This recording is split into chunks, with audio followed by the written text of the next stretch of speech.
Ladies and gentlemen, welcome back. Ladies, there's no ladies. Let's go, baby. Cashing Points is back. I'm getting hyped up, man. I've been hyped all day. I've been hyped all week for the show. I'm especially hyped now that our guy behind the glass, Ben Kukanis, came up with the sickest wipe in all of fantasy football. Shout out to Ben for that. But guys, we're back. Week one's here. I'm here with my guy Scott Barrett, one half of the two bars. I'm here with my guy Johnny P, Mr. John Proctor, one of the best DFS players and analysts in the game. And we are here to walk through the week one slate. The long-lasting national nightmare is over. Football is back. Cam Akers is apparently dust. Gabe Davis already has been fitted for his Hall of Fame bust and his gold jacket.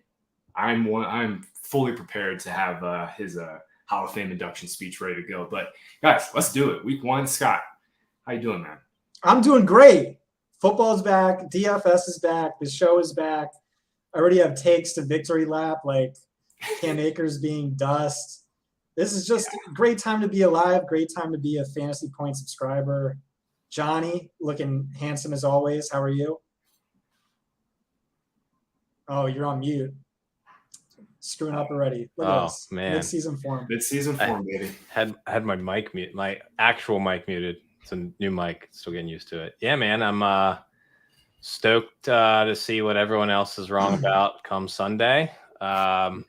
With at this rate, it's going to be a lot. Yeah, I think that's going to be a theme of this week, man. Theme of every week one, honestly. But let's get to it. Let's get started. Saints Falcons, first game we're going to talk about here. Saints are 5.5 points favorites.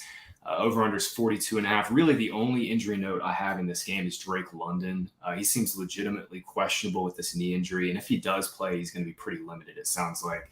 Arthur Smith was saying something earlier today about how they're going to see how he feels tonight and tomorrow. We'll see how that goes. But, yeah, man, we'll get started here with the Saints side. Scott, I know Alvin Kamara is one guy that you've been all in on for fantasy this year. Same with me. How are we treating Alvin Kamara and how are we treating the Saints offense? Because, I mean, in general, this is like the nut spot for this attack here. I think the Saints here. Yeah, I think if you're a sort of Neil Ragland DFS player who really try and sticks to our top plays and our best like under the radar plays, and you get weird with a quarterback plus a stack, I think Jameis Winston plus Kamara makes a lot of sense. Jameis Winston, super small sample, but the most efficient quarterback for fantasy on a drop back basis, most efficient on an EPA per drop back basis, or second most. And this is like the nuts matchup. Atlanta's been a bottom 3 defense against quarterbacks for 3 straight seasons.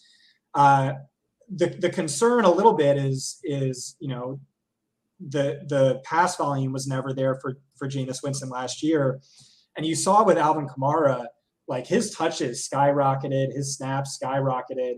He lost out on some target volume, but like really made up for that with rushing attempts. And this is by far and away the most efficient running back, maybe in NFL history from a fantasy perspective. So I think he's a legitimately great play. He's not maybe one of my top 5 favorite running back plays, but he's certainly in play. And then Michael Thomas is questionable as well. And then on the other side of the ball, I'm kind of hoping Drake London plays. I just don't want to play anyone in the Falcons, but I mean, there's a chance he misses. This offense looks like it did last year. And then Cordarrelle Patterson had that 20-point game against them. And Kyle Pitts would be the other one getting force-fed the ball. But yeah, no one really excites me too much except outside of Kamara. Yeah, I think this is just going to be a slow game. I don't think either of these teams really want to rely on the quarterback if they can help it. So it just, from a stacking perspective, it just doesn't really get you excited. I think there's some individual pieces. Wide receiver on the Saints, we really don't have a clue what's going on. I think Taysom Hill, where he is a tight end, is a guy that I would want to have a little bit of exposure to because we don't really know.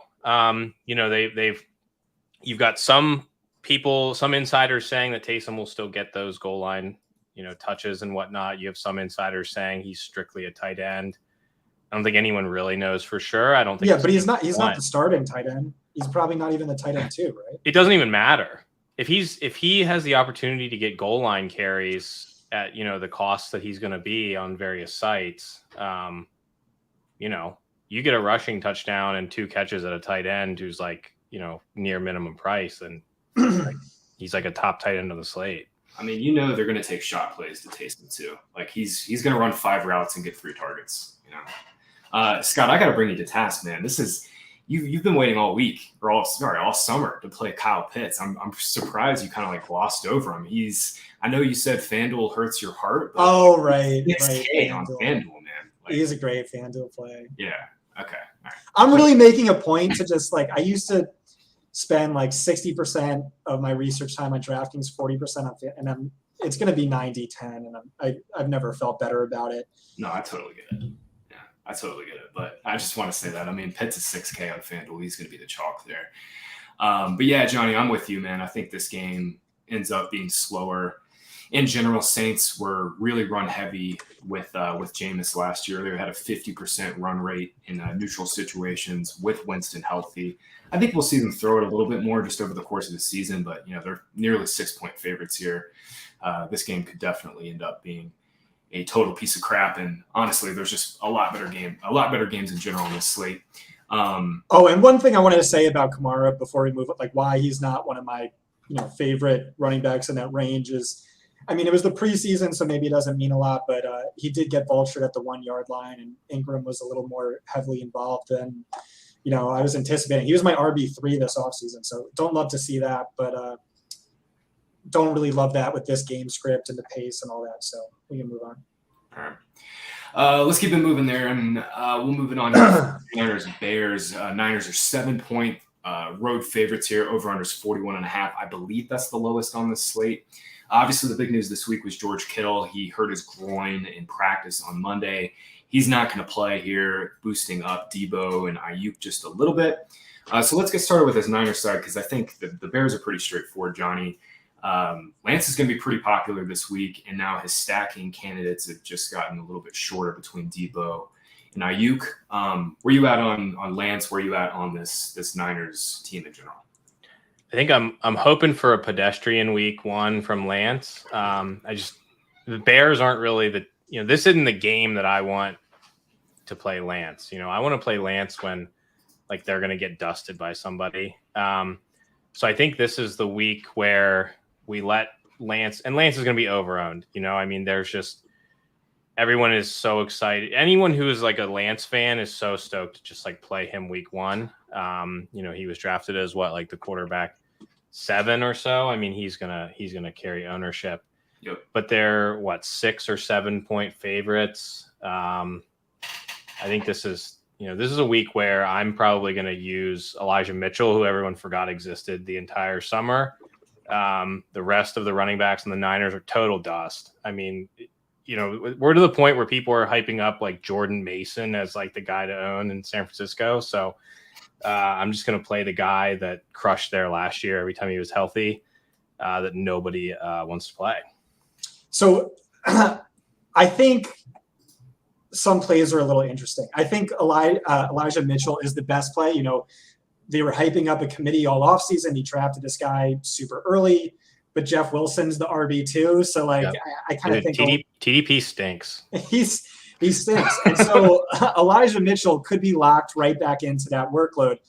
And given the fact that the Bears have far and away the lowest implied point total of the week, I really think 49ers go as run heavy as possible. But if you kind of want to just let Trey Lance come out here and sling it, this is the defense to do it. You're not going to lose to the Bears. You're going to have insane field position all game. You're going to have a number of red zone drives, which means more red zone opportunities, rushing touchdowns for Trey Lance. And I really like Brandon Ayuk. He's not a cash play, but he's a great GPP play. No Kittle, hyped up all offseason as the wide receiver 1. Per sources, Debo Samuel was fat this offseason and didn't really give too much of a fucks. And we've seen before when one of these guys is out, the other two really commands more volume. That was Ayuk a few years ago, or Kittle when Debo was out. And this Bears pass defense on efficiency basis was arguably worse than the league last year. So if you did want to let Lance come out and sling it, shake off the jitters, the rust, whatever, I think he could be quite successful. And then there's also the Matt Eberflus narrative, Johnny, that we've always had, how he specifically designs in such a way to counter an opposing team's wide receiver one, which would be Debo, which could give more credence to the Ayuk play. But I don't really like him as much as this as I'm selling it right now. But he is a good GPP play. Yeah, and I think that we've talked about this in the past. Lance is like one of the few quarterbacks who you can stack with his own defense, because if they get the ball at the 5, the chance that he gets a goal line touchdown is just as good as Elijah Mitchell getting one. That's a great take. Let's move it on here to the Bears side. I think in general, Justin Fields is cheap. But this is like the worst spot possible. I mean, this offensive line is completely overmatched by the Niners front seven. Scott, I mean, Fields is 5,600 on DK. He's super cheap. But man, I think you and I are both off Fields and really off the Bears in general in this spot. Yeah, I mean, the only thing I'll say is this is maybe my Exodia quarterback of the season. And when Lamar was my Exodia quarterback in 2019, I didn't play him week 1 because I hated the matchup, and then he scored 40 fantasy points and got pulled in like the third quarter. But no, it's not going to happen this week. League's third best D line versus the league's worst O line. No one's in play. Other sites are going to tout Kmet. We're touting Kmet according to our projections. I just don't see any touchdown upside. Also, the preseason usage wasn't ideal. Snap share fell from like 88% to like 75%. Darnell Mooney, you can make a case for, they're playing from behind. You want to chuck it deep. The secondary is not, it's fairly beatable deep, but I'm not on that. Yeah. I will say though, when Kmet was in there, and the Browns game was weird in the preseason where he was coming off the field, but like when he was in there running a route, he was getting the ball. Yeah. Yeah, he had 6 targets on Fields, 29 dropbacks, something like that. So, I mean, yeah, if you prorate that out to 4 quarters, it's like 8-9 targets. The volume would be there, but Scott, I'm with you. Like the touchdown equity is just so low with him. There's much better tight end plays on this slate. And I think Fields Kmet will be a popular kind of lazy stack that people are going to play. Yeah. Yeah, there's a lot of cheap tight ends this week on both sites, really everywhere. I think Kmet would be like my 3rd or 4th favorite among that group. But any other final thoughts here on this game? Keep it moving. Nope. All right, Steelers, Bengals. Bengals are about 6.5, 7-point favorites. Over-under is 44.5. We got word this morning Deontay Johnson is good to go. He didn't have a practice designation on the Steelers injury report that came out about 45 minutes ago. So he is good to go here in this spot. Johnny, I mean, I know you and I have talked about this a bunch with Zach Taylor, but like trying to figure out what this dude is going to do is just like pulling freaking teeth, man. I mean, like last year, until they got to that like Chiefs game and Ravens game late in the season, I mean, they were one of the most run heavy teams in the league. And then they finally flipped the switch and went pass heavy. But in the 2 games that the Bengals played against the Steelers last year, Burrow attempted 18 and 24 passes. They absolutely ran the ball down the Steelers' throats. I have no idea what Taylor's going to do. I know what he should do, and that's throw to all of his big guys. But where are we at on the Bengals? How are you treating Burrow, Chase, and Higgins as a stack this week? Yeah, I mean, Coach of the Year candidate Zach Taylor. I also just don't have a whole lot of faith in the Steelers to be an exciting offense to really. I mean, when Burrow has really crushed, it's been when they get pushed. Don't think the Steelers are going to push. The Steelers are going to try and play. They're going to try and hide Mitch as long as they can because it seems like they don't want to start Pickett, but eventually they're going to have to. Yeah. I don't know. It just this game just I don't really like anyone. I don't think. Yeah, I think it's a game to cross off the list too. I mean, pace is probably going to be bad. I'm with you. I don't think the Steelers are probably going to push too hard if anything, I think they're going to slow down. Like Big Ben, he was garbage last year and just a shell of himself, but they still played fast and threw a ton. I think the Steelers, being a lot slower paced this year and run a lot more. There was also the rumblings that like Canada is actually going to be able to use his offense now, whatever that means. Well, no, that makes sense because Canada threw shade at Roethlisberger all last year, basically like saying it's still his offense. He's still making all the checks and stuff. I think the Steelers are going to take like a big jump forward this year. I've been buying Najee and all their pass catchers in fantasy, but yeah, I'm with you for this game. I don't really see a ton of upside. There's a lot of really slow paced games this week, and I think this is one of them. This is surprising to me because Graham, all offseason you've been saying, you want to be betting on the Steelers because I want to bet on him with Kenny Pickett. Not Trubisky. I think Mitchell Trubisky's in play. He's our number one value according to our projections. I'm not really going to have much any exposure to him, but like he's on paper in play. George Pickens, Greg Cassell said was far and away the best wide receiver in this class. He was hyped up to be better than AJ Green per Daniel Jeremiah. He's exceedingly cheap. We know he's immediately starting in 2 wide receiver sets. He's in play. Wes Huber, per his coverage shell matchups, said Joe Burrow must play. Jamar Chase must play against cover 1, which he shreds. Pat Freiermuth. How do you know that Pickens is going to start in 2 wide receiver sets? That's what happened this preseason. Every beat reported it, and preseason usage backs it up. Claypool was slot only in that. I think it was the second preseason game when Deontay, Claypool, and Pickens were all healthy. So, word to the wise is that Mike Tomlin is just a straight up liar, and the stuff that he does in the preseason is never like officially true. So it should be true. Pickens is better than Claypool. Yeah. Sure, but I don't know if he starts in 2 wide week 1. I'd like him to.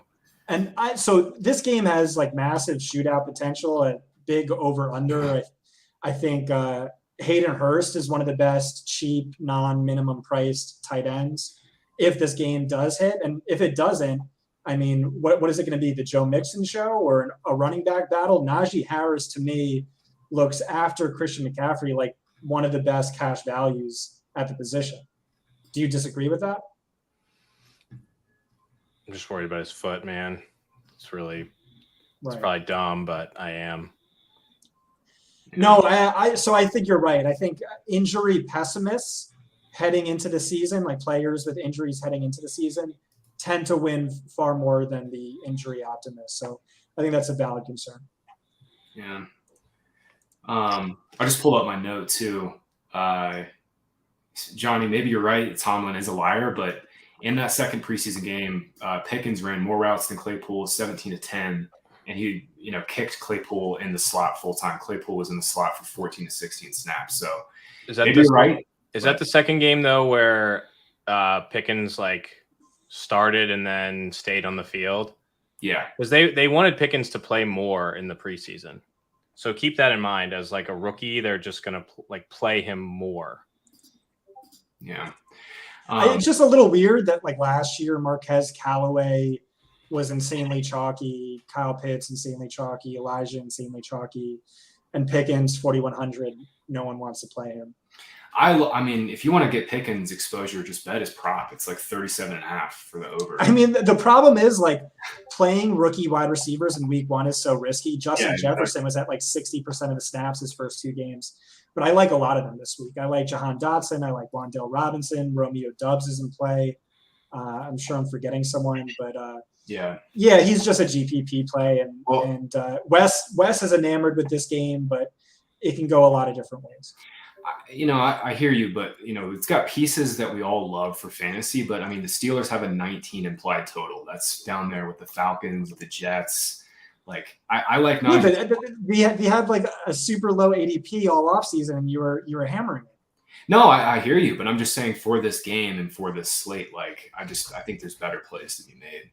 All right. Yeah, but Najee definitely, like, in terms of a projection value, is a good value. What is he, like 63, 6,400 on DK? Like, yeah, him versus Saquon's a question. Yeah. He's not really playable on FanDuel, but he is on DraftKings. Yeah. This is a DraftKings show. I don't want to talk FanDuel. All right, fine. I'll be the cuck who. FanDuel fired me and Johnny. What's that? You may forget. It's true. Number fire. Now FanDuel. Right. Yeah. To be fair, DraftKings meanwhile put me up in a hotel and showed me their awesome office in Boston back in the day. Yep. Well, could be working for an $18 billion company, right. But now I doubt they even have offices. Their office is just an NFT. just the CEO's mom in a basement firing off tweets from the company account. Yep. All right, let's keep it moving here, boys. Eagles, Lions, great game here. Eagles are 4-point favorites. Over-under is 48.5. That's up 2 points since the open. Lions, really the only injury news I have is the Lions' offensive line is a little beat up here. Vitai's already out. Ragnow's questionable. Like, getting all these dudes healthy for the Lions is like impossible for them at this point. But Scott, man, it's Jalen Hurts time, right? I mean, man, last year we saw the Eagles, this was like kind of the game where they completely flipped from being a pass-heavy team to an extremely run-heavy team. But I got to think this year with A.J. Brown, Devonta Smith entering year 2, Dallas Goedert constantly improving, like, we're going to see the Eagles come out and throw it here. And that's what they did in the preseason, obviously on just one drive. But is this the spot for Jalen Hurts? And if so, how are we playing this game? Yeah, Jalen Hurts is your chalk quarterback of the week. Lock him in. He's a horrible play in GPP just because he's the highest owned quarterback. Also, he's a runner, so it caps your stacking upside. So not really on that. Dallas Goedert is your second best on paper tight end value of the week, minus the minimum price tight ends. He's behind Travis Kelce. If you want leverage, Miles Sanders, Boston Scott. I don't know that I'm really about that life, but that's the theoretical play. I think the Lions are a little interesting because they might have the best cornerback trio in the NFL, the Eagles. And so what that means is it kind of negates Amon-Ra St. Brown, who's good. They were top 5 against the slot last year. And then it also negates the other shitty guys you don't want to care about. They were the top tight end funnel defense last year. So TJ Hawkinson's in play, and they gave up like the 6th most receiving fantasy points per game to opposing running backs. We're expecting Detroit to trail. So this is a DeAndre Swift game where I don't think Jefferson's going to be too heavily involved. I'm not really about it, but those are the plays that stand out. Would be Hawkinson, Swift somehow getting there with the matchups pointing in that direction. Yeah, Hawkinson is the nuts if you're stacking up this game, especially over on FanDuel. I think he's going to come in dramatically lower owned than Kyle Pitts. I know this is a no FanDuel show, Scott, but where is he on Yahoo, Graham? Let's talk some Yahoo. I have not looked at Yahoo this week. That's Proctor Streets, man. He's always good in the Yahoo streets. I will be. Haven't really checked it out yet, though. Yeah, he doesn't look until like 20 minutes before live. Wins all the money. That's all you have to do on Yahoo, man. Yeah. Proctor, where are you at on the Lions and Eagles here and just all the things? Yeah, I wish I was like more excited about this game until, the Lions O-line became an issue. The O-line was going to be like their strength, and Goff, I was like, I'm going to play Goff. I'm going to play AJ Brown. I'm going to play Hawkinson. And then I was like, nah, I'm not going to play Goff now. But I do, Hurts is going to be incredibly popular. I do think he makes sense to, you do Hurts, Swift, Hawkinson, something like that, because everyone's going to stack him with AJ Brown. That's going to and Goddard. That's just going to be the most popular pairing. Devonta Smith is the way to get weird with Hurts. Like, I mean, you don't even need to stack him. He scores 2 rushing touchdowns and spreads the ball around. Ideally. Yeah, I mean, that's real for him to hit the ceiling that you need for him to win you tournaments at his ownership. He's going to have to run for at least 1 touchdown. So he's definitely not a guy that I'm double stacking. That's for sure. Makes sense. I was going to bring something up, but I just forgot it. So we'll keep it moving. Let's keep it going to Pat's Dolphins here. Dolphins are 3.5-point favorites. Over under is 46.5. That's up a few points since open. Jalen Waddle's fine. I just talked to Edwin on our podcast like about an hour ago. Waddle will be good to go. Same with Chase Edmonds. He got back to a full practice on Thursday. Sounds like it was just like a super minor groin injury. He should be good to go. Scott, man, Tyreek was one of our guys. The Patriots, between losing J.C. Jackson and just all the reshuffling they've had to do with their defense now, their secondary is like legit bad. I know Belichick is a genius and he'll scheme it up, but I mean, they don't have anybody to slow down Hill or Waddle or Tua here. So where are you at on the Dolphins here? Yeah, I think it's a little interesting. The Dolphins are 2-3 3-0 against the Patriots in his career. Tyreek averages, like 25 fantasy points per game against the Patriots in his regular season career. Johnny's going to accuse me of biting his take, but I absolutely am enamored with Tyreek this week. I mean, I had him as a top 6 easy fantasy wide receiver. ADP was a lot lower on him, and DraftKings salary is a lot lower on him. He's like $1,200 cheaper than he typically was last year. He said he left Kansas City because he wants more volume. That might happen this week. And they might want to show that already in week 1. All this talk of Tua is more accurate than Mahomes. And we saw what happened in the preseason. 2 routes, 2 targets, one of which was like a 50-yard bomb. I think he has the chance to go nuclear. He's one of my slate busters this week. Like him, Aaron Jones, Jamar Chase, any one of those 3 guys can absolutely destroy the slate. So you want exposure. Again, I think the injury pessimists typically win early in the season, but Jalen Waddle could be in play, and you could go with a Tua stack. I think that's very possible. Patriots side, I have no idea, but I think Tyreek is severely underrated, and I think Miami stacks are in play.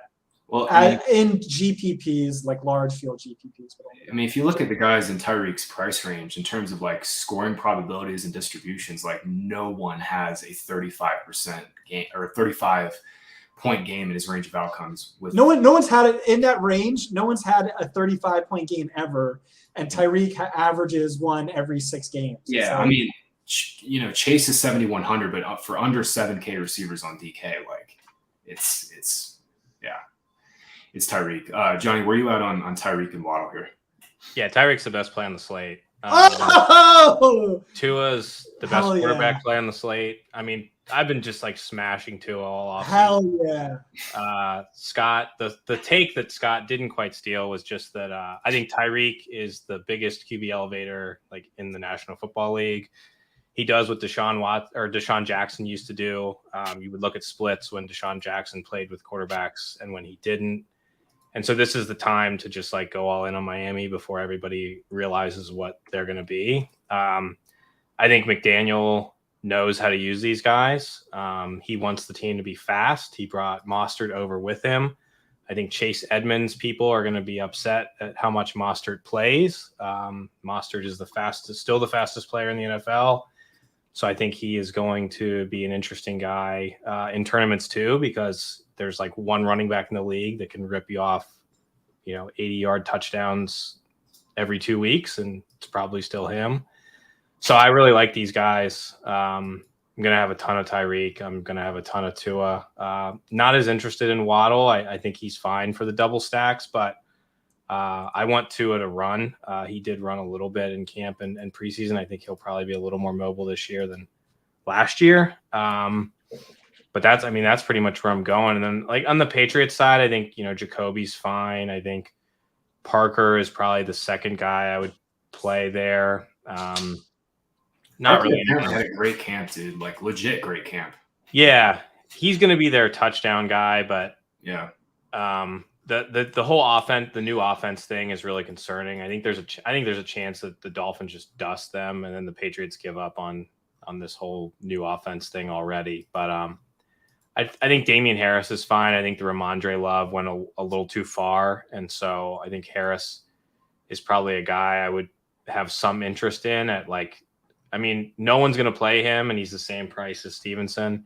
Everyone's going to play Stevenson, and I think Harris plays more week 1 than Stevenson does.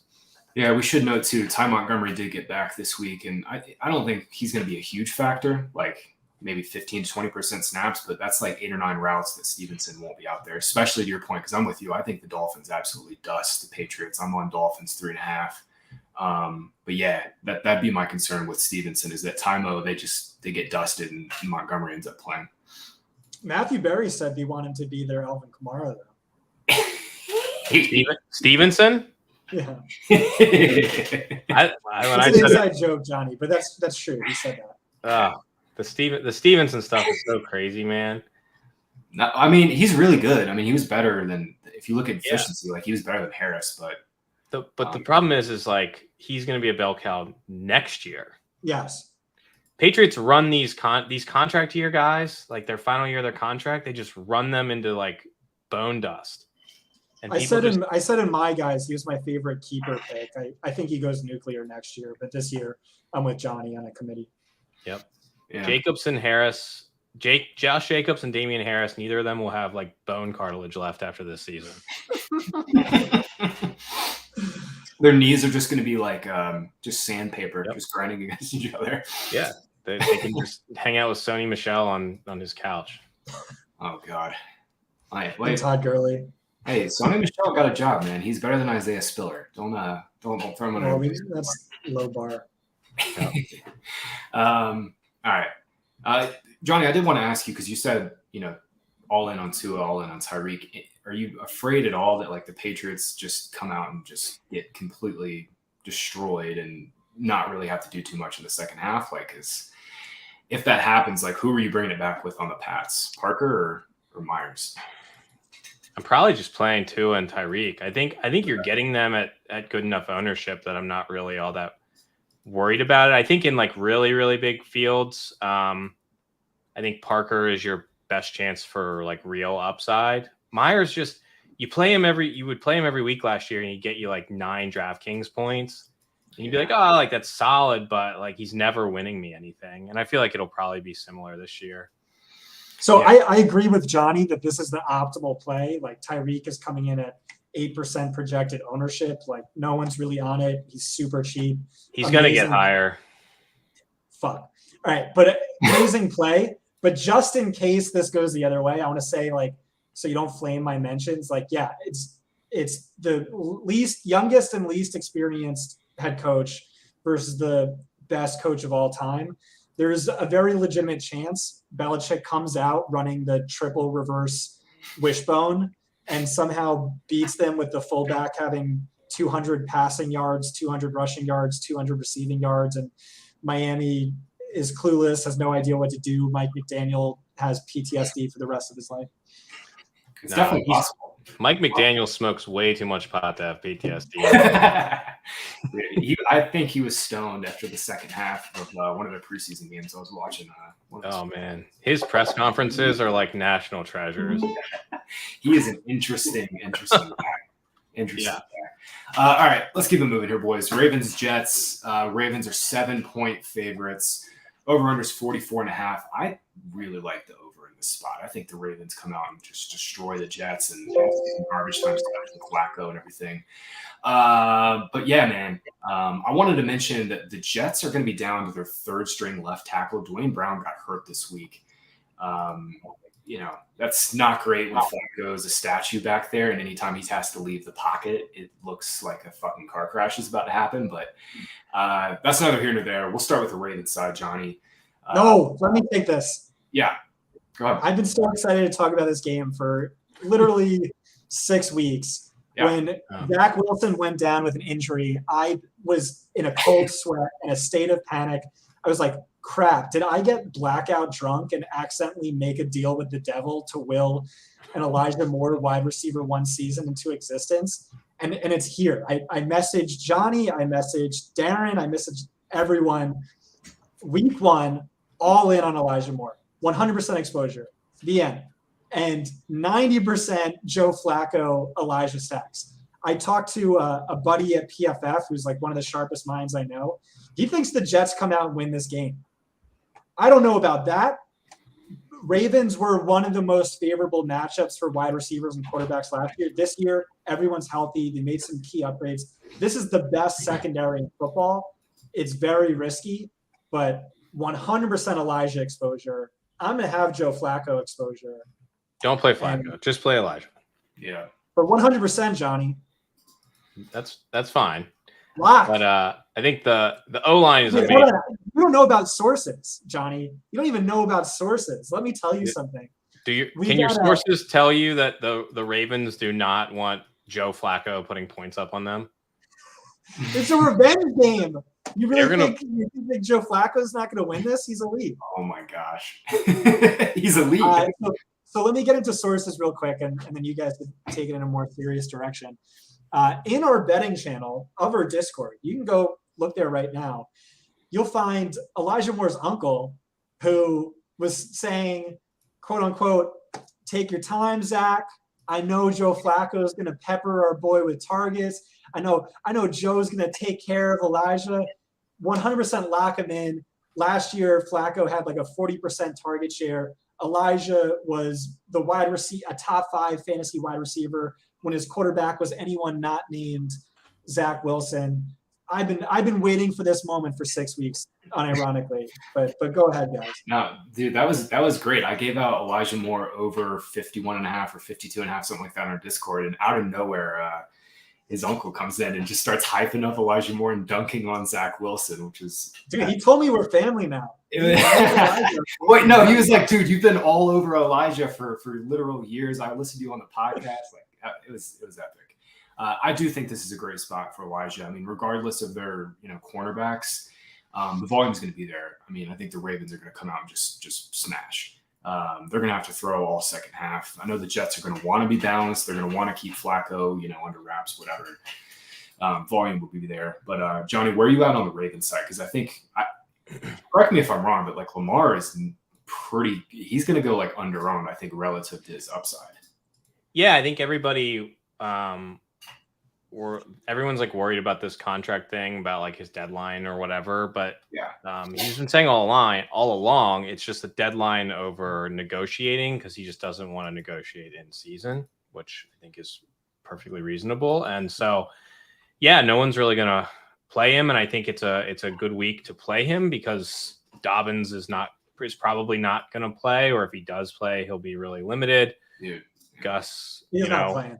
Dobbins might not play till like October. That's what it's looking like. Yeah, but they're doing that annoying thing where they're going to like list him questionable every week or whatever. Well, I mean, Harbaugh has every incentive to, under promise and over deliver with Dobbins. Like there's no reason for him to come out and be optimistic. Right. Yeah, and looks like Ronnie Stanley probably won't play. So I think you're going to get Lamar's going to be running a little more. And so I think he's fun. And then I also think what's interesting with him, so the people doing double stacks, the wide receiver 2, everyone thinks it's Duvernay, but I think it's Demarcus Robinson. I think he is going to be the wide receiver 2. So, that's your Millie maker play if you want to, pair him with Lamar. But otherwise, I think Lamar just paired with Elijah Moore is a nice stack for like a single entry tournament.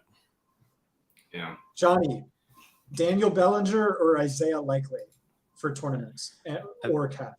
I'm not playing like the 10 snap tight end that everyone is like excited about. I don't understand the Likely stuff. Like I get it in, like dynasty and stuff, but he was going into like the 120s in best ball drafts. But I mean, when Andrews and Boyle are both healthy, like Likely's not gonna play. Yeah. Well, I guess the thing is like they finally have a tight end like Hurst who they can play in 12 personnel sets that they can actually throw to. But I'm with you. I mean, that's like 15, 20 plays a game at most, Yeah. Especially in the spot. They're not going to throw that much. Right. And like people just like refuse to accept that Tyler Huntley is like a tight end cheat code. Yeah. So, what and like Mark Andrews wasn't on the field. Right. But this was a player my model loved. And Dan Graziano said, don't be surprised if he's immediately the number 2 receiver on the team. Granted, it was like a "Don't be surprised" bold takes article, but GPP play probably not a great one if he's getting ownership. Yeah, I'd rather play Demarcus Robinson than Isaiah Likely. Who's Demarcus Robinson? They signed him or they claimed him off waivers, and then he played like the whole last preseason game. He went for like 130 yards and 2 touchdowns. Yeah, he's like old. Like we're talking Demarcus Robinson from like 8 years ago. Demarcus Robinson. I had no idea he was still in the NFL, let alone the Ravens. Yeah, he got cut by the Raiders because Matt Collins beat him out, and I guess the Ravens were like, "Fuck it, we need it too," because they hate Prochet. Prochet can't run; like he runs like 4.8. So and Demarcus Robinson can block, and the Ravens want wide receivers who can block. Yeah. All right. I mean, this game's honestly, it's probably the most straightforward game in terms of like who to play. I think Carter's a little interesting. Okay. If you want a PPR running back, because no one's going to touch him, and Flacco's going to throw to the running backs. Well, he's their one based off preseason usage. It's the heartbeat of the offense, Salah said today. Really? Oh wow. Huh. Elijah disrespect. I hate it. All right. Let's keep it going here. Jags. The balls of the offense. Jags and the Commanders. Washington. When I looked it up a couple days ago, they're 3-point favorites. I think that's come down. I think they're 2.5 to 2 now. Jags are getting steamed. Good luck with that. Over on is 43.5. There was a report that came out by ESPN beat Michael Duraco this morning saying that James Robinson doesn't have any limitations. Doug Peterson was quoted as saying like he looks good. He looks like his old self. I don't know if I buy that. Johnny, you're shaking your head. I'm with you. Like, I think if anything, this is just going to make ETN way lower owned, and that shouldn't be the case. Yeah. I mean, I could see what's going to be annoying is like when Robinson steals a goal line touchdown or whatever, but that's my only concern, dude. It's my only concern. Yeah. I just, I think Akers will like eventually get back to form. We saw it with Donta Foreman, but it took him 2 years to really get to that point. And so I'm not buying this like James Robinson is like totally cool stuff. I like ETN, but I'm not like super stoked about him. I think the running back I really like in this game is JD McKissick. What? I think the Commanders hate Antonio Gibson. Yeah, dude. Yep. They dumped a bunch of money to McKissick. I mean, they fought the Bills to get him back. It's not like he's just not going to play. No one's going to play him. Dude, I have the same exact thought. It was so funny doing those best ball drafts the last like 10 days or so after the Robinson thing, because everybody just boosted Gibson back up, and it's like nothing's changed. They still hate him. Yeah. Like, they drafted McKissick like every draft for like the last 10 days. Yeah. So just to play devil's advocate, but to give credence to your first point, we were told in March the team hates him. They're looking to replace him in the draft, and then everything since then backed that up. And then the backup suffered the unfortunate injury. But Antonio Gibson mispriced over his last 7 healthy games, 20.1 carries, 3.9 targets, 17.4 fantasy points per game. McKissick has only ever been a scat back. He's never been a scat back plus a la Kamara or Eckler, Swift, never even on that level. And I think Washington beats Jacksonville. I think Jacksonville sucks this year. I think they finished dead last. Sorry to Trevor accolades. And so I think he's in play. I think Etienne's also in play, especially if that negative game script holds. And so that's just my I think they're both going to catch ownership. I think they're both on paper values. Yeah, I think. Well, so no one's going to play McKissick at all. Gibson's going to catch ownership. I think if I'm playing Gibson, I'm playing him with Washington defense. But I think this game has a little bit of a chance to shoot out. I have a little more faith in Peterson, I think, than you do. I think the offense is going to be. I mean, they can't be worse than last year. I mean, Urban Meyer was like literally the worst head coach. The thing is, they'll be competent, and that's what matters most. They'll be competent, and they'll keep games close, and all their games won't be pieces of shit like they were last year. Yeah, no, and I think Gibson's fine. I I like McKissick in large field tournaments as a guy who has a chance to have a bigger role than people expect. So Christian Kirk here, 38% target share with Trevor Lawrence in the preseason.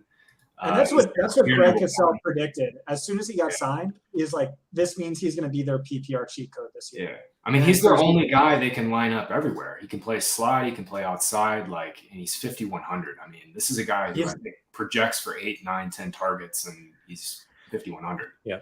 And who says the Washington defense is going to be good this year? Like, we thought they were going to be good last year, and they were total dust. They were trash. Bottom 5 in receptions and yards allowed to receivers.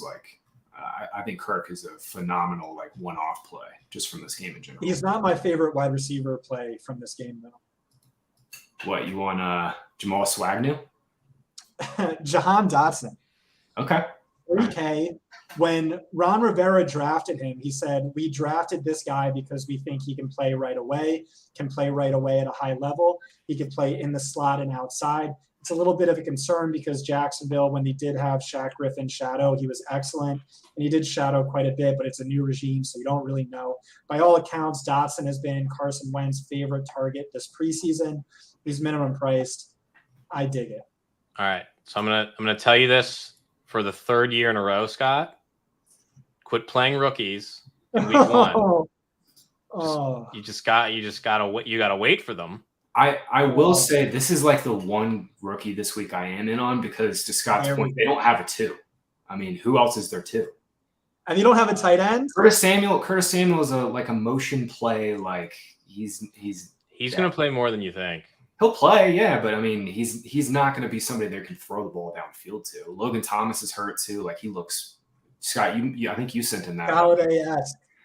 Dude, he looked toast. You guys remember when Carson Wentz played for the Indianapolis Colts? I think so. I tried to purge that from my memory, but it's still with me. Do you remember what the 2s and 3s did there? Not shit. Well, that's because Dotson's the one, Johnny. That's what I'm saying. And they don't have Jonathan Taylor. They have someone better. I will probably – I don't know if I'm going to play any rookies in week 1. It's just a tradition for me.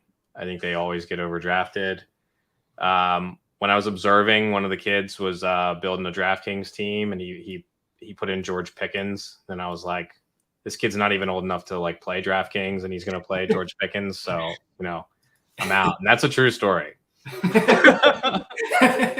the sickest teacher ever. 100%. You're gonna be fielding game theory questions from your students. Johnny's supposed to be teaching trigonometry. He just turns into a how to dominate DraftKings lobby. Fired for running an illegal high school book. You should incorporate everything you did, some poker math lessons and game theory into your classes too, man. Time for it. I might. I'll try. All right, guys. Any other final thoughts here on this game? No. All right, keep it moving. Browns Panthers. This game is pretty gross overall. Panthers. Is it? No, I'm just kidding. All right, I didn't know if you were all in on David Bell, another rookie or something here. Oh, damn. Panthers are. I saw it at 2. This has been getting bounced around. The public is all over the Panthers, but the sharps are hammering the Browns. I think it was 2.5, 3, and then it got hammered down to 1.5, even with 80% of the public on the Panthers. So that tells me there's some big money coming in on the Browns here, and I think for good reason. But for fantasy, man, this game is kind of dead. McCaffrey is the best player in fantasy when healthy. We definitely need to talk through McCaffrey, but Johnny, I mean, I really don't have much else from this game. I want to have some DJ Moore exposure. He's a guy who I want to play before it happens. If it happens this year, which I think Baker is finally. I think Baker is better than he gets credit. I don't think Baker is as good as he was, year 1. But no one gave enough credence to how hurt he was last year. Not only was he dealing with the shoulder injury, I think he blew up his ribs or something early in that season too. He was never healthy. Yeah, and I think he really hurt himself, by saying, I'm fine, this and I'm full participant, whatever. So yeah, I do think he can be okay. I like the Browns. I think like Browns defense with Chubb a little bit, because I think Browns defense is better than like just the Browns defense by itself is better than like the entire Panthers team. So I think that's why people are probably betting on the Browns. I think the Browns offense is going to be total garbage. I like Njoku a little bit. I know that Jake Brisket likes to throw the tight end, but nothing really gets me stoked. Yeah. So this is a revenge game for Baker Mayfield. I think that matters to him. I think that probably matters to the team. He's now the leader. This preseason, he targeted running backs at the third highest rate of 75 qualifying quarterbacks. And keep in mind, he was throwing to plotters, and now he has Christian McCaffrey. So I think if you're playing in a Millie Maker, this is one of those games where it makes sense to stack because no one wants any exposure to it. But again, only Millie Maker. You do a Baker to CMC. That's plus EV according to my data, and it's never utilized. Or you go Baker plus CMC plus DJ Moore plus Kareem Hunt on one of 150 lineups, something like that. One thing I think is interesting, I saw this study this offseason looking at how often backup quarterbacks cover from a Vegas perspective. And so maybe the public tends to overrate quarterback play, where like a team like Cleveland sans quarterback is vastly better than Carolina sans quarterback. But that's definitely a part of what it is. Absolutely. But anyway, CMC cash game lock. He's my favorite running back because he's a god, and highest ceiling, highest floor in fantasy, highest median projection. He's a monster. Yeah, I mean, the case for McCaffrey is the case for McCaffrey for the last 4 years, and now he's 8,500 where he should be, 9,500? At least, yeah. You can make the argument to play other guys on FanDuel, I think, but on DraftKings, the price is bad. Yep. Yeah. And by the way, this is down to a pick'em now. It's not even 1.5. We got it all the way down to a pick'em. So there's been a lot of money coming in on the Browns. I wish I should have grabbed that. That was a mistake, but no, we got one more. We got one more game here in the early window. Colts Texans. Colts are 7-point favorites. Over under is 45.5. And I think this game has a chance to really shoot out here. I think the public is kind of not fully come on board to how much faster pace this Colts team is going to be. Last year with Wentz, they were 31st in situation neutral pace. They played super slow when trailing. They played super slow when leading. And one of the things Matt Ryan has always done with the Falcons is play fast. His teams last 3 years have been top 15 in pace, situation neutral pace, 3 straight years. I don't think they're going to turn into, the Cowboys or Chargers or anything like that. But I do think there's some credence to being a lot faster, and that's going to be a lot more volume for their passing game. My only concern for this game is Davis Mills looked like absolute trash in the preseason. Granted, he didn't have Brandon Cooks for any of those games, but we need the Texans to keep the Colts' foot on the gas here. But Scott, I mean, JT, 7-point favorites against the Texans. I know McCaffrey's the best player on the slate, but I mean, JT's right up there with him too. And I think on FanDuel, you can make an argument that JT's probably the better tournament play because he's by far the most expensive option. And I think people are probably going to be playing, Henry and McCaffrey at slightly lower prices. What did he have? 150 to 170 rushing yards plus 2 touchdowns in each of his 2 games against Houston last year. I do think the offense went more run heavy because of Wentz's ineptitude and his inability to target running backs, but that's been a focal point of the offense this season. I just referenced Baker Mayfield's stats when targeting running backs. Matt Ryan led all of 75 qualifying quarterbacks in running back target rate this preseason. The head coach, Frank Reich, came out and said, if I was in a fantasy draft, I would take Nyheim Hines. He literally said that. He said he wants him top 3 at the position in catches this year. So I don't know if Matt Ryan, I think Matt Ryan boosts Jonathan Taylor's receiving expectation, but I also think Nyheim Hines is, going to be a lot more in play most weeks. Maybe not this week with so much positive expected game script. Right. But I mean, the elephant in the room is is Michael Pittman, who is arguably the most mispriced wide receiver of the week. I think he's like wide receiver 24 by salary. That's insulting. We had him wide receiver 8 in our season projections. I was talking to JM before the show, JM to win, and he had a great take. I don't think it's a great week 1 take, but he said Alec Pierce is going to be the nuts one of these weeks. One of these weeks, Pittman, Taylor are going to have heavy ownership, and he's going to score 2 touchdowns and break the slate at a cheap salary and no ownership. But yeah, I mean, that's what you're looking at. It's like Taylor or Pittman. For cash, I think Pittman's a lock, and for cash, I think CMC is the lock over Taylor on DraftKings. Yeah, I mean, Pittman's going to be the highest owned receiver on the slate, right? I mean, he's going to pop in every projection model as the top value on DraftKings. Yeah, and so if Taylor also wasn't massively owned, he'd be, leverage or whatever. But and on the Texan side, I mean, I don't know. Damian Pierce on FanDuel, a FanDuel take for you guys. My only concern with Pierce, man, and you know how freaking high I've been on him, is like Burkhead played a lot last year. Like, I think people forgot or just like tuned out on the Texans, but he played like 57, 58% of the snaps. I think there's a legit concern that Burkhead takes away a lot of Pierce's passing down work. And I mean, this is not a game where I'm expecting the Texans to have positive game script. I think the Colts come out and smash them, but I mean, Pierce is too cheap. That's for sure. But I will say Lovey just like loves this dude. Yeah. I mean, Pierce is like his boy. So yeah. I think he may play a bit more than we all expect in terms of a split with Burkhead. Okay. But I'm still not sure this is a great. I mean, Shaq Leonard being out definitely helps. But it's still not a game that I'm like excited to use Pierce on. Though I don't think he's going to be as highly owned as we had all thought. Now with like Antonio Gibson becoming a value, Barkley, Harris are all fairly cheap. Pittman's so mispriced. Like, I don't think people really need him. So if you want to play him, you definitely don't have to be worried about, him being like 30% owned or something. I don't think that's going to happen. Colts side though, like this is just total conjecture, but I think they should and probably want to open the season getting Matt Ryan going.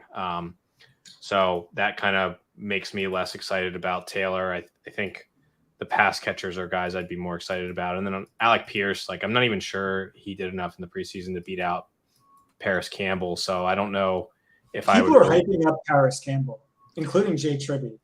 Yeah, well, I think Campbell's still the wide receiver too. I don't know if that holds the whole season. But if I was going to do a Ryan double stack, it would be Campbell or Mo Alley Cox before I played Pierce. Yeah, I was going to mention Mo Alley in the preseason. It's 20 dropbacks. Take it with a grain of salt. Small sample size. Yada yada yada. But Mo Alley Cox ran a route on 15 of Ryan's 20 dropbacks in those 2 games, and that's a huge boost up for him. He was at like 40% route share last year, just like not even a part-time player. Like he was just basically a role player for them. If he's going to be a full-time guy, I mean, he has a ton of touchdown upside and he's super cheap. Obviously you're probably not one-offing him, but if you, to your point, Johnny, if you're playing Ryan stacks, I think he's a really good way to get weird. He's exceeded 110 receiving yards in 50% of his career games without Jack Doyle. But a more serious stat is this is the tight end guru, Frank Reich. His tight ends have ranked top 5 in team fantasy points in like every year of his career except for one. My question is Mo Alley versus Irv Smith versus Hayden Hurst. Do you have a lean there, Johnny? Is it just the over-under for Irv? Because I otherwise like Alley, I think. It looks like Donald Parham might be out, so I may like Everett more than both of them now. Yeah, we'll get to that game, but I like Everett quite a bit. I wrote him up as a top streamer and start sit. Parham hasn't practiced in like 2 weeks, so yeah. But yeah, I do like Mo Alley a good bit. I think his touchdown, especially on FanDuel, I think his touchdown equity is much better than the rest of those guys. Yeah. Oh, this is a great matchup too. Yeah, Texans might have given up the most touchdowns to tight ends last year. Something like that. Some start set. Yeah, I mean, they were up there with the Eagles in terms of being one of the worst tight end defenses for sure. All right, that's enough time on this game. Let's get to the afternoon slate here. Giants, Titans. We'll be able to breeze through this game pretty quickly. I mean, for as game scripts go, this is like the King Henry game script. Tennessee's 5.5 points. Dude, this is a Burks game. Are you kidding me? Number 4 wide receiver Treylon Burks, who can't beat out Kyle Phillips. By the way, our guy Brett was all over that. Brett Whitefield, like I think somewhat jokingly on a call this summer, was like, yeah, Kyle Phillips is going to beat out Treylon Burks. And lo and behold, I think he did. Yeah, I don't think he was joking. I've seen his He was smiling as he was saying it, so maybe he just knew he was right. He just knew he was right. But anyway, yeah, I mean, this is like the King Henry spot, man. I was fading this dude with an iron fist all year in fantasy, especially in best ball. But I mean, he's going to come out and probably shove it down my throat here, at least for week 1. In wins, and over the last 3 years, Henry's averaging 25 carries, 132.9 yards per game. And this Giants run defense was atrocious last year. They just lost Kayvon Thibodeau as well. I think Henry's pretty much the only clear-cut play in this game. But Proctor, like, where are you at with Henry in terms of ownership? Because, man, I want to get on some Henry if he's going to be under-owned.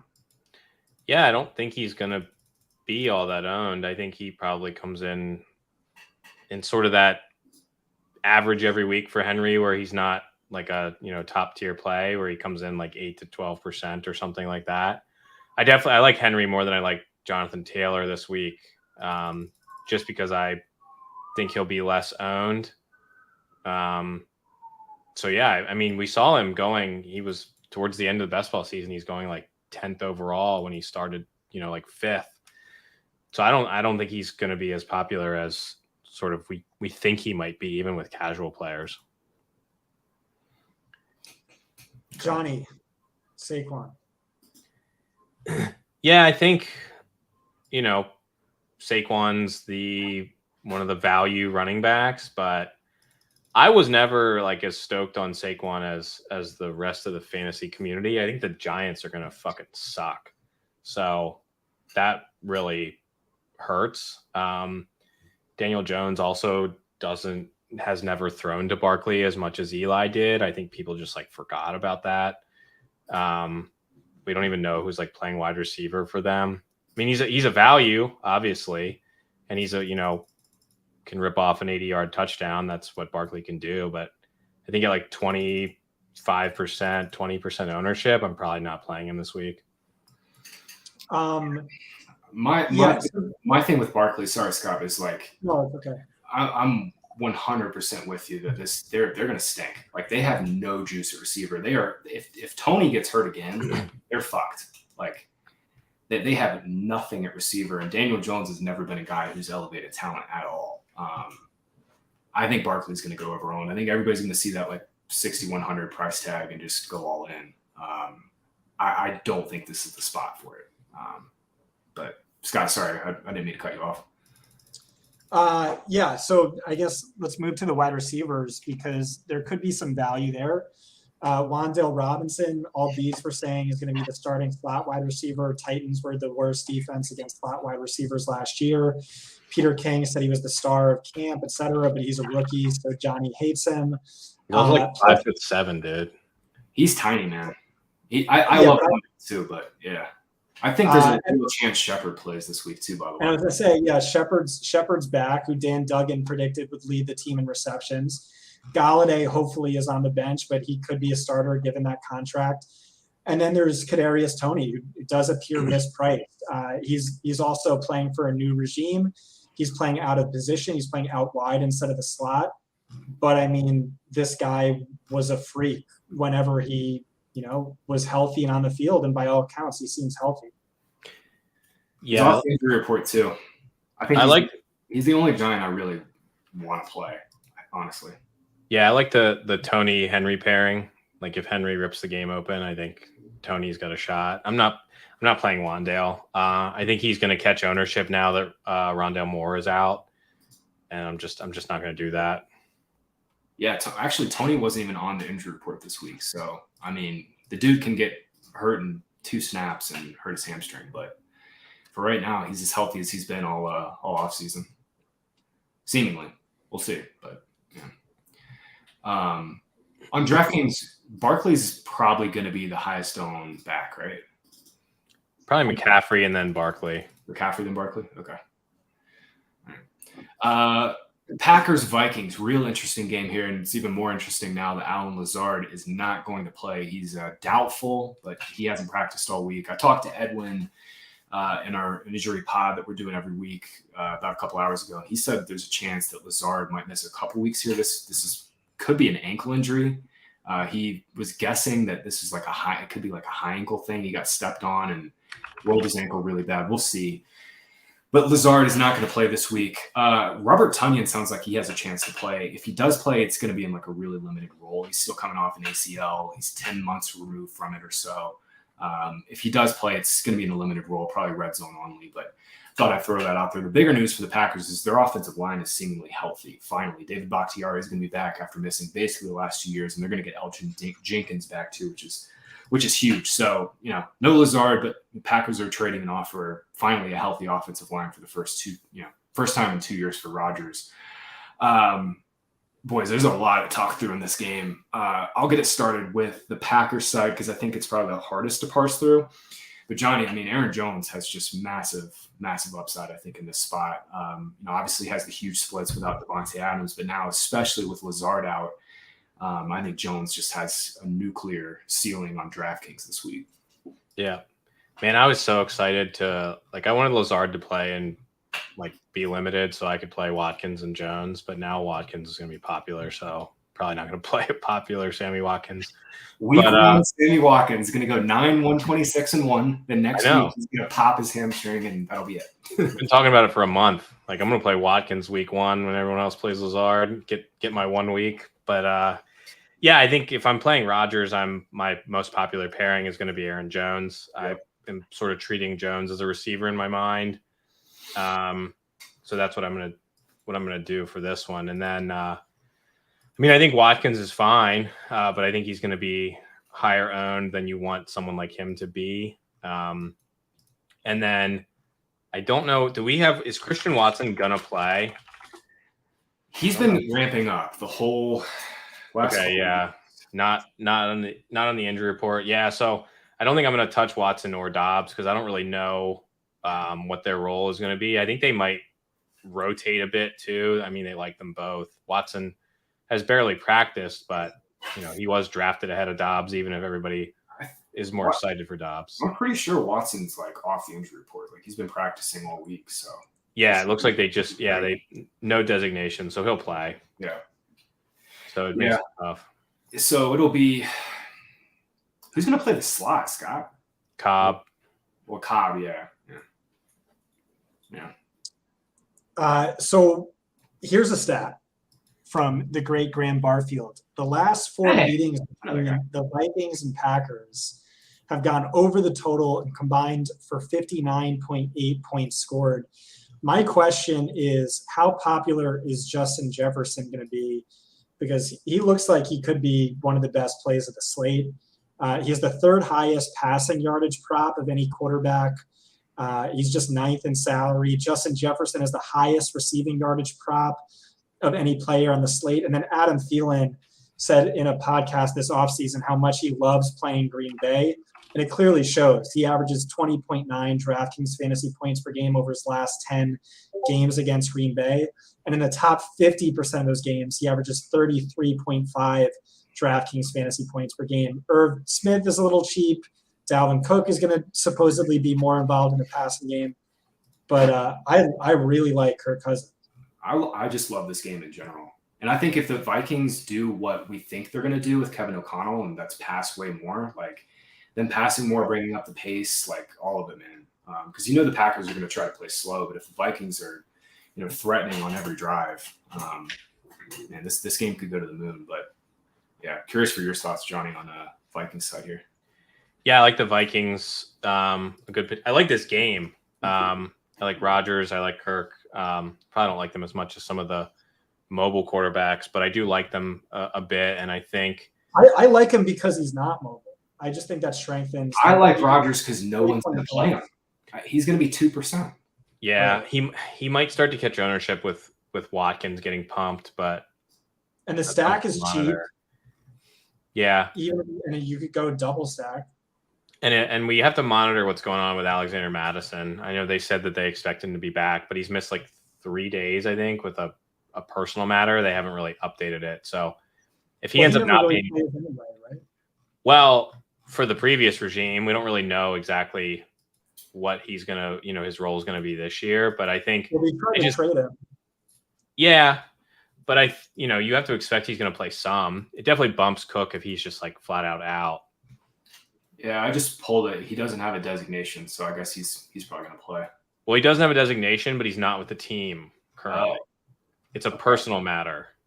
I'm seeing Ben Gosling, Star Tribune Friday saying the Madison's going to be available. They said they expect him to be there. Okay, but it's like a weird thing. Expect him, yeah, I see it. Yeah, that is weird. No one's really said what the personal matter is. Yeah, it looks like he missed today and yesterday. So I don't know. Just something to keep in mind, like Sunday morning, Madison's not here. Boost up Dalvin Cook a little bit. Okay.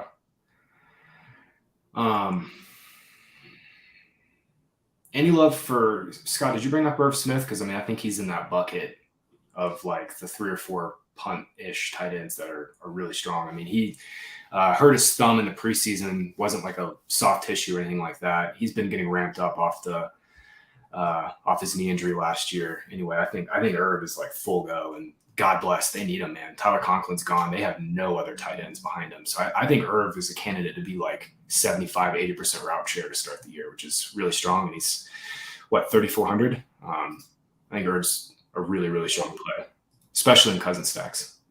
Yep. Yeah, he'll probably be the most popular cheap tight end, I think, too, and for good reason. He's a really good play. Yeah. All right, let's keep it going here, guys. Talk through. There's a bunch of really good games this afternoon window. Second one is Chiefs Cardinals. Chiefs are they're 4-point favorites now. They're up to 5-6 in most spots. Over under is 53.5. We got to parse through what's going on with this Cardinals receiver room. There's now some like optimism that Zach Ertz is going to play, but he hasn't practiced in like 5 weeks in full. He's been dealing with this calf since like the first or second week of August, something like that. So if he does play, I got to imagine he's going to be a little limited. Same with Rondale Moore. They're sending him in for an MRI. It sounds like Rondale Moore might miss the next like 3 or 4 weeks. And Antoine Wesley is on IR. He hurt his hip in August. We haven't seen him at all. He's not going to play till week 5. So like Hollywood, man, is like set up so well, especially in this game. We're expecting the Cardinals to have to chase. Scott, I'll throw it over to you first, because I know you're a Hollywood guy just like me, but Hollywood is a fantastic play here. On FanDuel, I think he's 6,800. He's going to end up getting steamed 6,900, but he's a phenomenal play, man. Yeah, he's a cash lock. It's Pittman, Elijah, Hollywood. You can throw another wide receiver in the flex maybe if you want, but yeah, he's the odds-on favorite to lead the league in targets this week. This was Kyler Murray's boy in college, ahead of CeeDee Lamb. Literally no one else is healthy. I think, as gross as it sounds, like AJ Green is very in play for tournaments. He's not really a tremendous value, but no one's going to play him. And yeah, sure, he's 34 years old and cooked, but this is when you want to play 34-year-old players, is week 1 before they start to break down. And I think whoever is in the slot is really interesting. My bet is it's my guy, Greg Dortch, because they had Andy Isabella playing outside this year. Both of them were amazing in preseason. This year, Dortch was a preseason standout last year as well. But yeah, my bet is Greg Dortch. And like, I really don't see much of a drop off from Rondale Moore to Dortch. I think he just slides to that role and is equally as effective. I don't know how much upside is there, but definitely a great value. Unfortunately, the risk with us not knowing for sure who it is means he's, you can't play him in cash and et cetera. But tight end, yeah, if Ertz is healthy, you're not playing him. If he's out, you're not playing him. You're not playing Trey McBride. And I guess those are – I'm not playing James Conner. I think we'll get ownership, though. Those are all my thoughts. Yeah, I don't know if I'm ready to say that Marquise Brown is a cash lock yet. I do think he's a pretty strong play, though. All 4 of those wide receivers are going to play because that's what the Cardinals do. So it'll be Dortch, Isabella, Green, and Hollywood. And then I guess if Ertz plays, Ertz is a little interesting. I mean, Kyler did like him last year. I don't think I could play Dortch or Isabella unless I'm playing Kyler teams. I do think Kyler teams are interesting to rotate those guys, but I'm more likely to play Mahomes paired with Hollywood, because I think if Hollywood does have a ceiling game, then we probably see a Mahomes eruption. The Cardinals' whole team is beat up. They're missing 1 or 2 corners. I think we all know how Andy Reid does with multiple weeks to prepare. I think we might just see Mahomes like explode, and no one's really going to play him because as much as they should, because they don't know who to pair him with. You just pair him with Kelsey. I'm not messing with all these wide receiver rotations that they're going to have. That, you know, I don't know why people were shocked to hear that they were going to rotate wide receivers as if that's some surprise. Hey, you know what? People were taking Juju over Amon-Ra St. Brown, over Deontay Johnson. I was here for it, man. I'm so glad Juju got steam because I just loaded up on everyone that wasn't Juju. Yeah, and you know, I think Juju probably does lead them in targets, but you know, he's not worth a 4th round pick. No. Yeah. I think you're right. I mean, Mahomes, Kelsey, then bring it back with Hollywood will be popular, but it's a strong play. Yeah, be careful because PFF said that, you know, Kelsey's going to lose his job to Noah Gray this year. Jody Fortson too, dude. Right. I forgot both of them. They're both promising young players. The overreaction theater in the Twitter streets these days is why take Kelsey in round 1 when you could have Jody Fortson in round 1? Right. Yeah, it was just weird. No, Tyreek barely played in the preseason last year. Andy Reid has changed his preseason philosophy over the last 2 or 3 years. My losses on playing Kansas City starters can tell you that things have changed. And let me tell you something. I might be crazy, but 33-year-old Travis Kelce, who's in the 5th year with Mahomes, might not need to play in the preseason. I don't know. That's just it's a wild thought. And we've said repeatedly, Mahomes has said repeatedly, listen, it's a wide receiver by committee. We're going to have 4 wide receivers involved. We're going to spread the ball around, but the offense runs through Kelsey. And Kelsey, Johnny's the king of just grab the cheapest viable guy you can get, but I think there's value this week. And Mahomes is $2,000 cheaper than he was week 1 last year. I looked at his numbers. He averages over his last 30 games exactly 3x his salary. He's hit 3x in at least 50% of his games over that span. He's just a nuts play. I don't really like the wide receivers, to be honest. If this game is super chalky, and I think it's super chalky, I guess Connor or CEH is the leverage, but I'm not really on that. I was going to bring up Connor just simply because, like, what if he is the bell cow? And they play in the game script and he gets 6, 7, 8 targets. Like, no one's going to play him because he's $7K. I mean, all of our favorite value backs are, the 6K range. I mean, he's even more expensive than Aaron Jones and DeAndre Swift. So I think people are going to be off Connor, but it's gross, but there's definitely leverage there. Yeah, I think Connor's okay. He's going to be a bell cow. I mean, the thing that hurts Connor, at least in the first half of the season while Kyler's still healthy, is that Kyler is going to run more inside the red zone. Connor really benefited from Kyler dealing with the injury last year where they were just like jamming him up the middle, when they would get inside the 5. So that's just something to keep in mind with him. And then I think this game will be popular, but I'm not sure it will be as Rondale Moore was going to be like 1,000% owned. Yeah. So we'll see where it's sort of the dust settles once we figure out, who people even want to play. Yeah. I got to note, Jake Tribby had a great stat on Kyler. We haven't talked enough about Kyler here, but he tweeted out in the 10 games that Kyler has played with a total over 52, this over-under is like 53.5. But in this 10 games that he's played in a total over 52, he's averaged 28.2 DraftKings points per game and 27.5 FanDuel points per game. His worst game in that sample is 20.3. I mean, I know we just went through all the receiver injuries and stuff, but like Kyler carries nuclear upside. And Johnny, who do you think is going to be more popular, Mahomes or Kyler? I feel like neither of them are going to be as popular as they should be. You think Hurts will just carry the most of it? He's definitely going to be way highest owned. I think Kyler was going to be a lot higher owned than he will be because people were going to just play Kyler, Rondale, and Hollywood. But now I don't think people are going to be as excited to do that. It was going to be like Rondale, Hollywood, Kelsey, and Kyler stacks.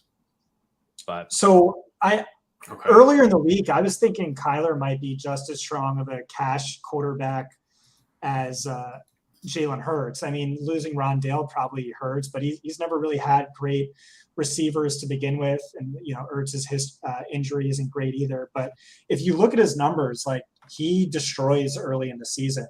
Over the past 2 years, his first 3 games, he averages like 35 fantasy points per game.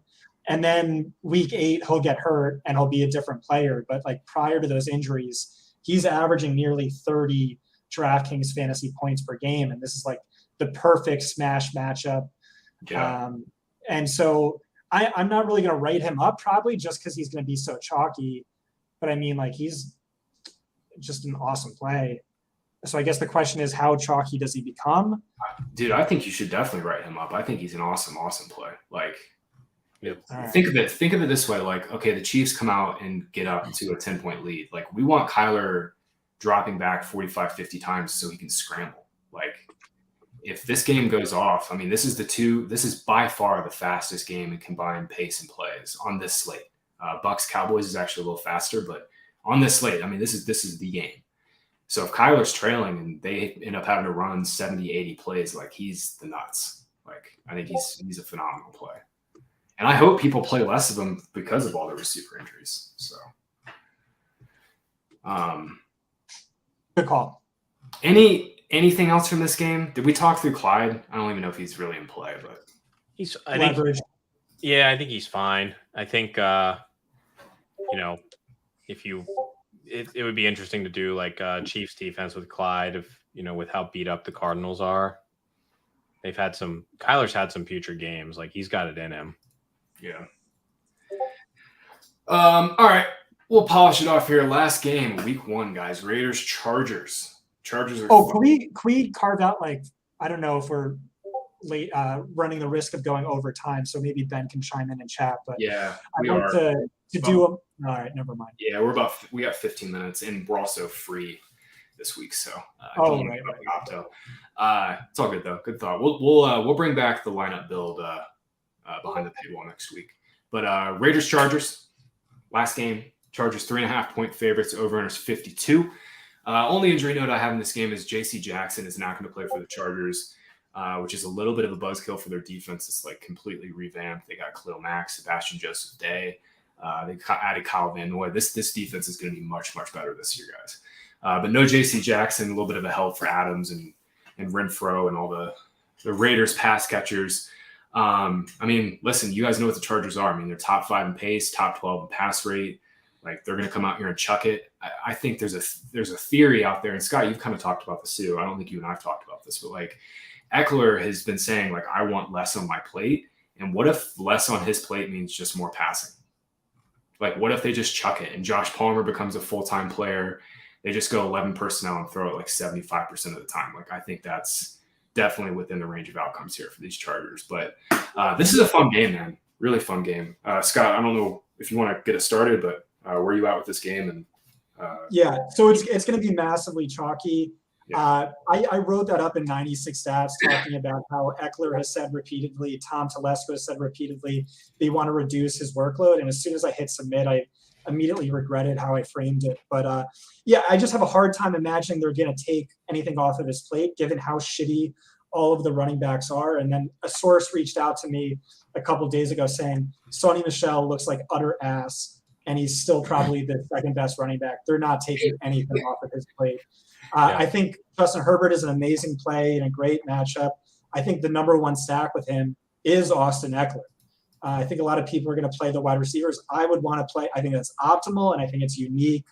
And I think your boy Josh Palmer is another like pretty good low-owned GPP play, especially in these stacks.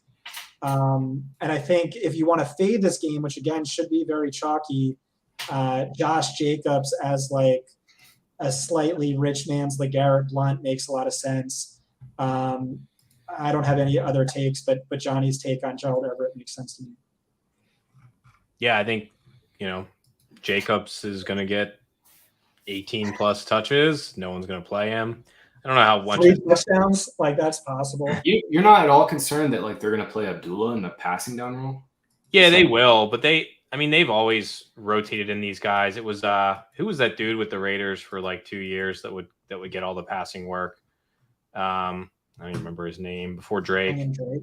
Oh. No, the dude before him.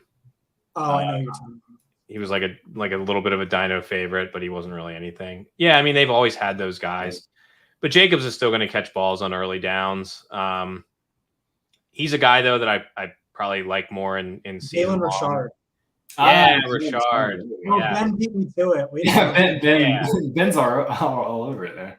Yeah, so I think Abdullah will probably have a little more of a role than Richard had, but that guy was always there. And I don't think Zamir White really even exists yet. He sucks. So, Zamir White sucks. Yeah. I mean, they tried to get a guy who could do everything, and he doesn't really do anything real exciting. But Jacobs is a guy I definitely like more in best ball, I think, than in week to week. But there's going to be weeks where he's going to score 2 rushing touchdowns, and you're going to want him. He's like a Henry type, where if they're heavily favored, he's a great underrated DFS. Yep. He's going to be just like Damian Harris was last year. Harris, I believe, won the Millie 3 times, but there were other weeks where he'd score like 4 fantasy points. So just to keep that in mind. I do like this game, though. I think Carr is interesting. I think Herbert is interesting. I think the Raiders are going to be way better than people realize. Yep. I mean, they have real weapons. They have a real coach. And I think I think McDaniels is like ready to do this time around. So I think I trust him to have a good team. We see him leave the Patriots and they're like in shambles now. So I do like this. But if I'm stacking Herbert, I gotta disagree with you, Scott. Eckler likes to score those rushing touchdowns, and they love to give him the ball at the goal line. I like in my head I think of Eckler as a stack with Herbert. But I think the numbers show that he, when he has his huge games, Herbert doesn't. I think they could both have huge games with like Eckler scoring on the ground and it still being plus EV where they're moving the chains, sustained drives, red zone drives. Being negatively correlated in a game where it's like the Chargers just completely rent somebody. But this game, I mean, I'm with you. I think the Raiders keep it close. Like they could win this game. Sure. I think the problem is what they cost. You're paying $8,500 for Eckler and $7,600 for Herbert. That's fair. My favorite stack with Herbert will always be Mike Williams when he has those huge games. Herbert has those huge games. I think the 2 weeks that Herbert won the Millie were the Williams 2 touchdown games, and he had that the Raiders game where he went 9 for 121, and he was like 3% owned. It was like we were playing him every week. Like he's gonna come back, and then like he finally did it. So I think this is the week to play him. Before. Yeah, and just looking through projected ownership, I think right now we'll see what it looks like over this weekend. But I think Chiefs Cardinals looks chalkier than this game. I want to mention Hunter Renfrow, 5,800 on DK.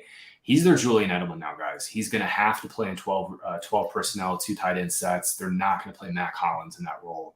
I get it. Chargers are really tough against the slot, but I think Renfrow, when they go into 12, is going to play a ton. Don't forget about him in your game stacks because, I mean, he could easily go out there and go 8 for 90. Yeah, and I'm not sure Darren Waller is like a full-time player yet. I mean, he missed the entire install. Yeah, bro, he literally practiced like 5 times, I think, in August. Like there's something up with Waller. Well, he wants a new contract, and McDaniels wasn't really entertaining it, so he just like dips at. Yeah, I think that was some of it. I think he was hurt too, like legit hurt. Anyway, guys, week 1. Let's go. Great show. I got to say here, this is the only week this season we're going to be free. So if you guys liked what you heard, what you've learned this week, make sure you subscribe to fantasypoints.com. You want to use code Barfield22, not Barrett22. Listen, Barfield22. It's the same amount of percentage off. You get 10% off, but we know who your favorite bar is. Barfield22, get yourself 10% off, premium package. This will be behind the paywall for the rest of the season. If you guys could do us a favor, hit the like button. It really helps in the YouTube algorithm to get more people watching the show. We'd really appreciate it. You need to save up some giveaways for this. So, for Scott, for Johnny, for Ben behind the glass, I'm Graham. We'll catch you guys next week for Cashing Points Week 2.